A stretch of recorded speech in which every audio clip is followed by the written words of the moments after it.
తప్పకుండా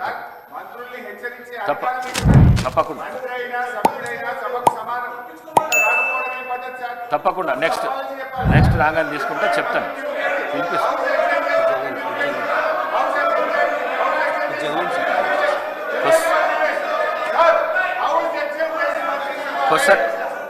question number 588 చెన్నూరులో RTC bus depot రవాణా శాఖ మంత్రి గారు, గౌరవ రవాణా శాఖ మంత్రి గారు తీసుకుంటారు.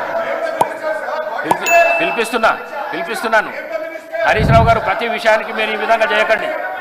హరీష్ రావు గారు అధ్యక్ష, ప్రతి విషయానికి మీరు ఈ విధంగా చేయకండి.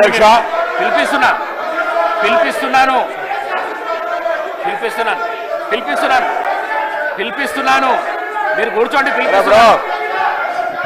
అధ్యక్ష అప్పుడప్పుడు అధ్యక్ష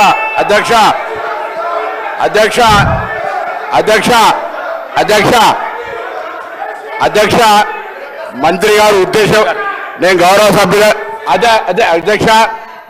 సభ్యులకు మనవి చేస్తా ఉన్నా. ఉద్దేశపూర్వకంగా చేసింది కాదు. వారు వస్తూ ఉన్నారు.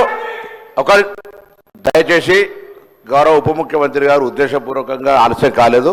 కొంత వారికి దారిలో ఉన్నారు, వస్తారు, తప్పకుండా మీకు జవాబు చెప్తారు. దాన్ని దయచేసి దాని ఒక ఇన్సిడెంట్గా వచ్చిన వారు కూడా వచ్చేసి దానికి 1 నిమిషం 2 నిమిషాలకు మీరు ఇంత సీనియర్ సభ్యులు దయచేసి గౌరవంగా ఇప్పుడు ప్రశ్న అటువంటి కొంత ఇప్పుడు వారు దయచేసి వేరే ఉద్దేశం దాన్ని 1 నిమిషాన్ని ఆలస్యాన్ని కూడా మీరు రాజకీయం చేసే ప్రయత్నం చేస్తే మంచిది కాదు.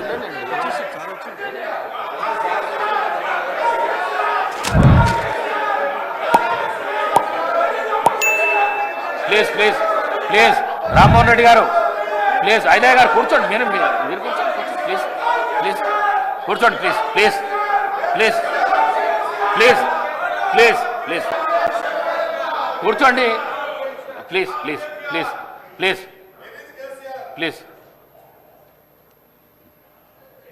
డిప్యూటీ సీఎం గారు అధ్యక్ష, డిప్యూటీ సీఎం గారు క్వశ్చన్ ఇంకా నేను చదవలేదు. మీరు లేట్ అవుతున్నదని క్వశ్చన్ చదవలేదు. నేను చదువుతాను. క్వశ్చన్ నంబర్ 477 రాష్ట్రంలో ఎఫ్ఆర్బిఎం మరియు ఎఫ్ఆర్బిఎం క్రిందికి రాని రుణాల స్థితి. గౌరవ ఉప ముఖ్యమంత్రి గారు. అధ్యక్ష, 2023 డిసెంబర్ 7వ తేదీ నుండి ఇప్పటి వరకు ప్రభుత్వేతర రంగాలకు ఇచ్చిన గ్యారంటీలు ఏమిటి అని వారు అడిగినటువంటి ప్రశ్నలకి నేను నిర్దిష్టమైనటువంటి సమాధానాలు మీ ద్వారా సభకి ఈ రాష్ట్రాన్ని కూడా తెలియజెప్పాలని అనుకుంటున్నాను.